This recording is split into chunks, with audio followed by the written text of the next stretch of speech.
Shpështimi i pestë. Perëndia dhe shenjtorët tanë nuk lejojnë të flasim për Antikrishtin dhe për të gjitha këto çështje. Ka disa të cilët mbështesin idenë se nuk duhet të flasim, të diskutojmë, të predikojmë, të shkruajmë dhe as të lexojmë të gjitha këto çështje që kanë lidhje me Antikrishtin, numrin 666, ardhjen e dytë të Zotit ton Jezu Krisht dhe për zbulesën e Joanit, sepse njerëzit friksohen dhe tmerrohen. Thonë, është më mirë të mos dim gjë dhe të jemi të qetë, se sa të dim dhe të shqetësohemi. Me Krishtin të merreni dhe jo me Antikrishtin dhe me djallin. Kur dikush është pranë Krishtit, nuk duhet të friksohet nga asgjë, as nga Antikrishti dhe as nga djalli. Këto dhe shumë të tjera mbështesin shumë klerik e laik, por edhe teolog. Ju përgjigjemi. Së pari, duhet të themi vëllezër, sepse edhe neve nuk na pëlqen të flasim dhe të shkruajmë për Antikrishtin dhe djallin. Do të preferonim të shkruanim edhe të flisnim vetëm për Krishtin dhe për shenjtorët tanë, për dashurinë, shpresën, besimin dhe për të gjitha të mirat e tjera. Por çfarë të bëjmë kur djalli fatkeqësisht ekziston dhe po përpiqet të largojë besimtarët nga rruga e Perëndisë?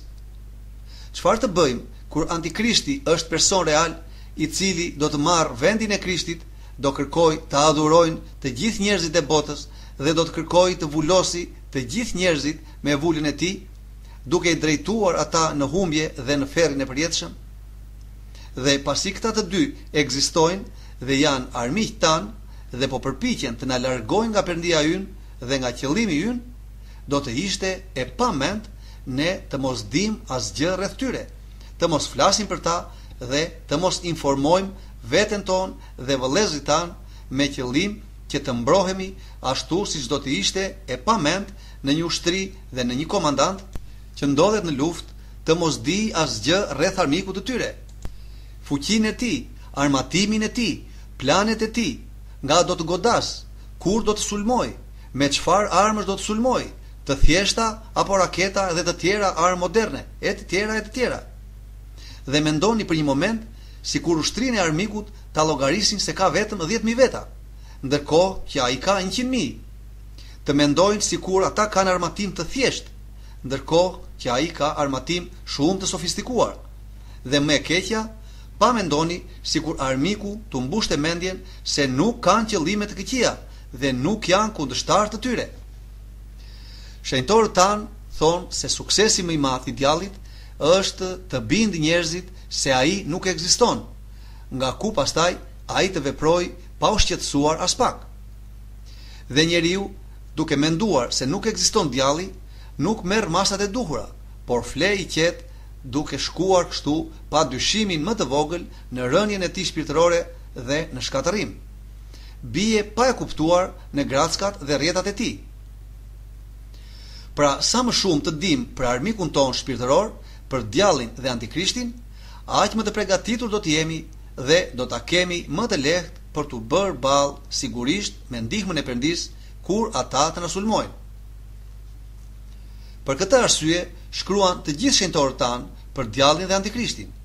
Për këtë arsye Shën Joan Gojarti thotë: ende diskutimi ynë ka si çështje djallin, dhe e bëjmë këtë jo se na pëlqen të flasim për të, por sepse është për ne mbrojtje e sigurt informacioni rreth tij, sepse djalli është armik i ashpër dhe është mbrojtje e madhe të njohësh planet e armikut.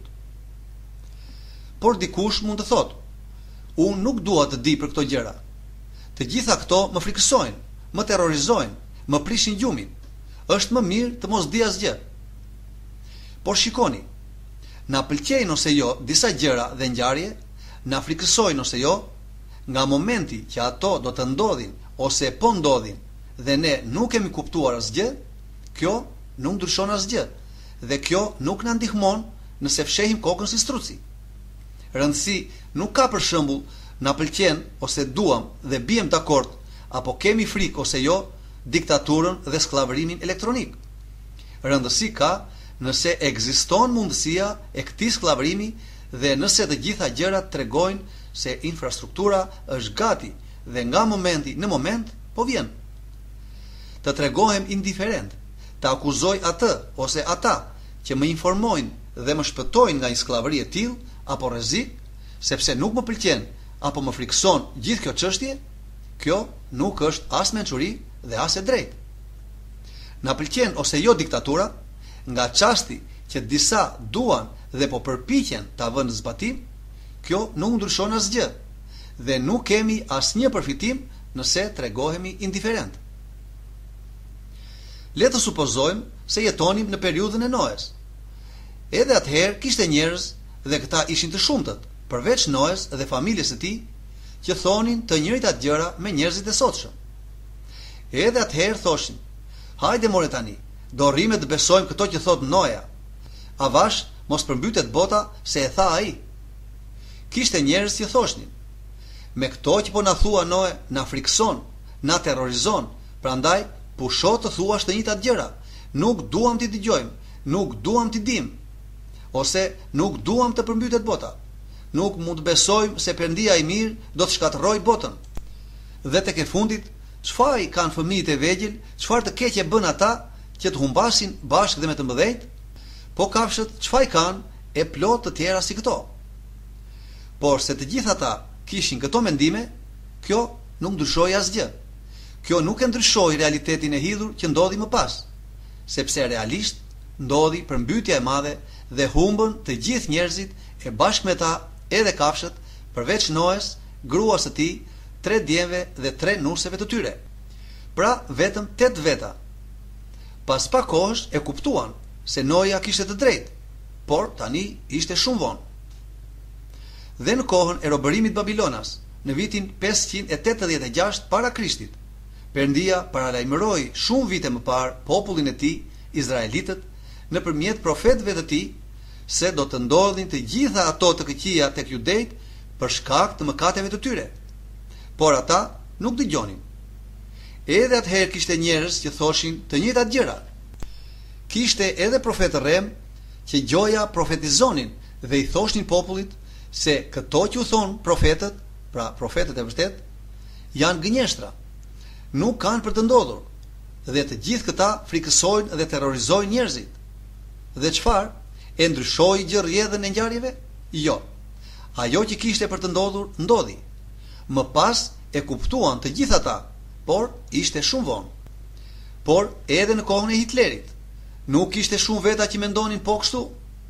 Sa veta mund kishte që nuk doni të ndodhte një luftë botërore, një ngjarje e tillë, një skllavëri e tillë fashiste dhe naziste? Shumë, të panumur. Por e ndryshoi gjë kjo realitetin? Jo. U pëlqente apo jo, ishin dakord apo jo, e besonin ose jo, Hitleri bëri ato që bëri, duke mbjellur frikën dhe dhimbjen, fatkeqësinë dhe vdekjen në miliona njerëz. Pra, nuk ka fare rëndësi çfarë themi dhe çfarë besojmë, çfarë na pëlqen ose jo, apo çfarë duam dhe çfarë nuk duam.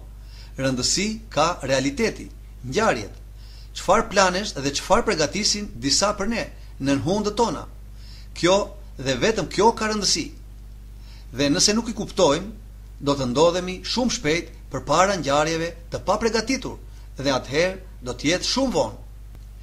Ky dhe vetëm ky është qëllimi, që informojmë dhe jo të shqetësojmë, mërzisim, friksojmë apo terrorizojmë njerëzit. Të përgatiten dhe të marrin masat për fatkeqësitë që pritet të vijnë, rreziqet dhe grackat e Antikrishtit dhe të veglave të tij.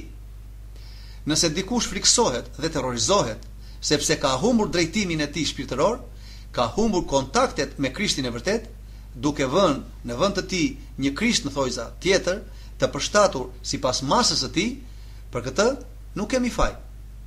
Ashtu siç nuk kanë faj policët rrugor kur në një rrugë plot me shenja paralajmëruese për një rrezik të mundshëm, drejtuesit e automjeteve, duke mos i përfillur këto shenja, vazhdojnë me qetësinë e tyre, por shumë shpejt bëhen viktima të një aksidenti. Për këtë aksident nuk ka faj as polici rrugor, as shenjat paralajmëruese, por dhe as kodi i qarkullimit rrugor. Kanë faj drejtuesit dhe vetëm ata. Ashtu siç nuk kishin faj profetët e ndryshëm të dhjatës së vjetër, ku profetizonin nga hiri i Perëndis fatkeqësi të ndryshme për arsye të mëkateve të njerëzve, të mosdëgjimit të urdhrave të Perëndis, por edhe të largimit të tyre nga Perëndia. Në kundërshtim me profetët e rrem, ku thoshni gjëra që u pëlqenin njerëzve dhe sidomos prisve të tyre, se çdo gjë shkon për bukuri, mos u shqetësoni as pak, mos dëgjoni këta të marr, sepse ju terrorizojnë e të tjera si këto. Ashtu siç nuk ishte faj Noja që predikonte për plot 100 vjet, derisa ndërtoi arkën, se Perëndia do të shkatërroj botën. Pa mendoni pak mirë vëllezër, terroristi më i madh i të gjitha kohërave, sipas mendjes së këtyre njerëzve, ishte Noja. Për 100 vjet plot tu fliste: pendohuni sepse po vjen fundi, pendohuni sepse Perëndia do të shkatërroj botën, pendohuni sepse durimi i Perëndis mbaroi dhe do të bjerë kaq shumë shi sa të mbyten të gjithë njerëzit e tokës. Siç na thot tek Zanafilla, kapitulli 6, vargu 7. Dhe për 99 vjet të mos ndodhi asgjë. Sa e sa veta nuk ndjenin frikë me ato që thoshte Noja për shumë vite. Sa e sa veta duke parë që kalonin vitet dhe nuk ndodhte asgjë, i thoshni Noes: mjaft Noe, mos fol më, nuk të rëndet që na thua gjithmonë të njëjtat e të njëjtat. Mjaft më të terrorizosh njerëzit, e të tjera e të tjera. Dhe sigurisht Perëndia nuk e përmbyti botën më përpara, sepse si i shumë mëshirshëm dhe i shumë duruar që është, priste që njerëzit të pendoheshin, prandaj edhe vonoi, siç thot tek letra Romakëve, kapitulli 2, vargu 4, duke mos njohur që mirësia e Perëndis të prinë në pendim. Por kur pas 100 vjetësh durimi dhe mëshire, pas e njerëzit jo vetëm që spendoheshin, por u bën edhe më të këqij, atëherë u detyrua t'i shkatërroj. Pra, në qoftë se me këto që themi friksojmë dhe terrorizojmë njerëzit, atëherë përse i tha Zoti ynë, përse i profetizuan profetët, përse i shkruan ungjillorët dhe apostujt, përse i predikuan dhe na i mësuan etrit e kishës son dhe shenjtorët tanë, përse vallë, ashtu thjesht që të jenë të shkruara, apo që t'i dim në teori, apo që të na friksojnë dhe të na terrorizojnë? Natyrisht që jo, por që të na informojnë, të na paralajmërojnë dhe të na ndihmojnë. Kur thot zbulesa e shenjtë, lum ai që lexon dhe lum ata që dëgjojnë fjalët e kësaj profecie dhe që ruajnë ato që janë shkruar në të, sepse koha është afër. Tek zbulesa, kapitulli 1, vargu 3. Cili besimtar dhe cila mendja logjike do të mund të mbështesi diçka tjetër dhe të kundërt? Do me thënë, nuk duhet të lexoj dhe të dëgjoj dikush për ngjarjet e kohës së fundit që ndodhen të shkruara tek zbulesa e shenjtë? Dhe nëse dikush i lexon apo i dëgjon, përse të mos i thot edhe tek të tjerët? Dhe kur thot Zoti ynë, ja, unë ju paralajmërova, tek Mateu kapitulli 24, vargu 25, do me thënë, u a thash para se të ndodhin, që të informoheni dhe të pregatiteni, që të mos pësoni ndonjë të keq. Mos më thoni pastaj që nuk e dinim, nuk na the. Por na thot edhe Shënqirilli i Jeruzalemit: kujdesu o njeri për veten tënde dhe ruaje shpirtin tënd, të siguron për këto kisha tani përpara Perëndisë së gjallë dhe të paralajmëron lidhur me Antikrishtin para se të ndodhin. Nëse do të ndodhin sa jeton ti apo pas teje, nuk e dim. Siguro veten tënde o njeri. Ke tashmë shenjat e Antikrishtit dhe të mos t'i kujtosh vetëm për veten tënde, por t'i thuash edhe tek gjithë të tjerët me shumë gatishmëri. Poetrit dhe shenjtorët e kishës son, përse shkruan në drejtimin e Perëndisë son kapituj dhe libra të shumt për këtë çështje, duke theksuar se çfarë vështirësish, ankthesh dhe sprova na presin në kohën e fundit?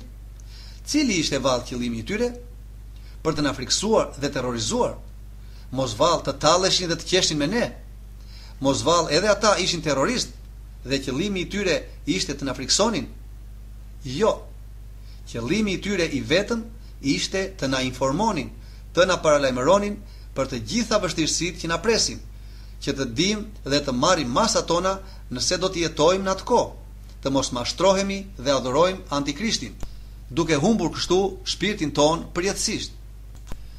Dhe Shën Kozmaj, i cili jetoi në shekullin e 18, nga viti 1714 deri në vitin 1779, në periudhën e pushtimit turk, ku populli ishte i friksuar, ishte i munduar me shumë vuajtje dhe dëshpërime, pse kur predikonte tek njerëzit u thoshte të gjitha këto? Një gjë do t'ju zbuloj kristianët e mi. E di që do t'ju djeg në zemër. Është e frikshme dhe e trishtuar. Më dridhet zemra që t'ua them. Por çfarë të bëj kur më thot Krishti ynë se nëse nuk ua zbuloj, do të më çojë në ferr? Na zbulon shkrimi i shenjtë, Ungjilli i shenjtë, se në shekullin e 8 do të vijë fundi dhe do të shkatërrohet kjo botë. Mos vallë, edhe ky shenjtor i madh donte të terrorizonte njerëzit, ndërkohë që ata ishin të friksuar dhe të terrorizuar nga turqit dhe fatkeqësitë e tyre.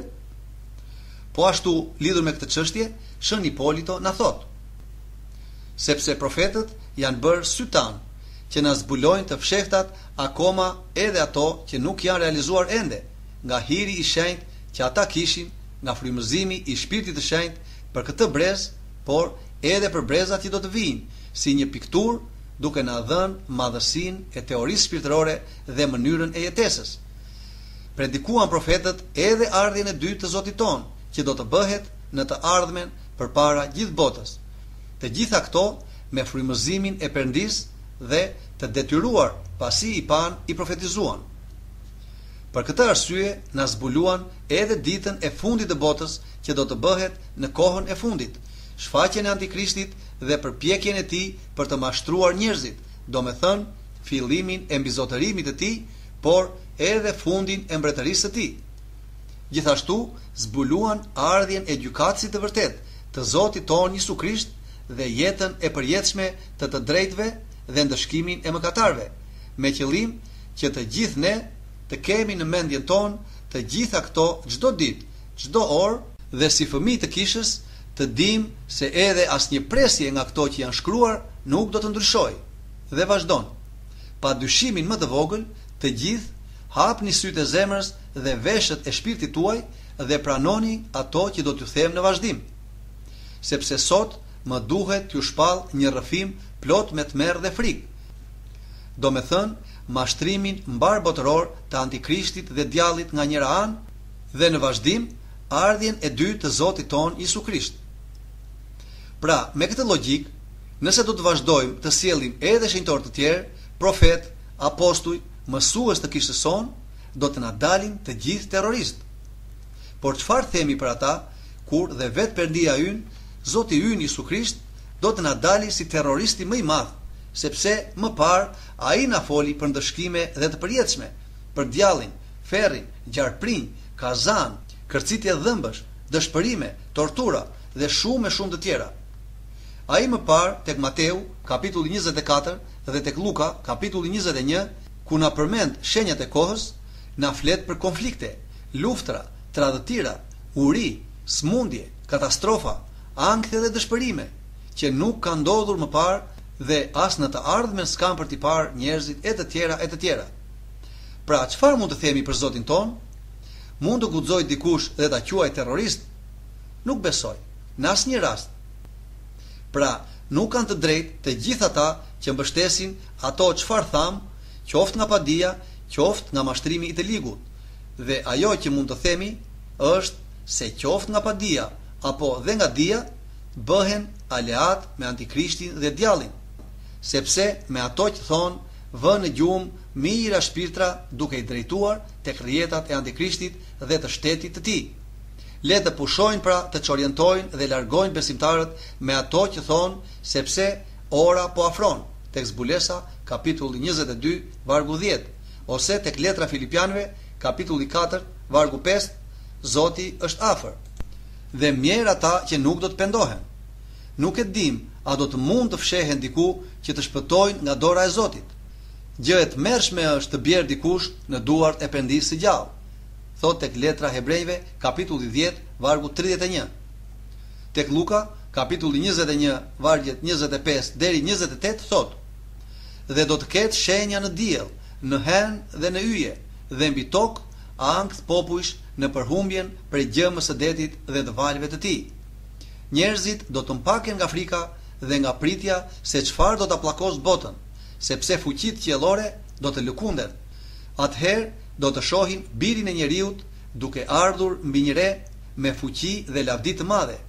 Dhe kur këto të fillojnë të ndodhin, ngrini kokat tuaja dhe shikoni se çlirimi juaj është afër.